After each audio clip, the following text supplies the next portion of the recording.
করছো কি? ছাড়ো না। ছাড়বো বলে তোমায় ধরিনি ডার্লিং। নাহলে কিন্তু এই মুহূর্তে আমি তোমার কোম্পানিতে কল করে তোমার নামে কমপ্লেন করতে বাধ্য হব। না না ম্যাম, আপনাকে কমপ্লেন করতে হবে না, আমি চলে যাচ্ছি।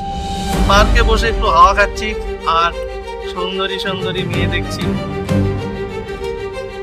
এই শোনো, আমার ঘরে কে ঢুকছে কে ঢুকছে না সেটা তোমার দেখার বিষয় না, ওকে?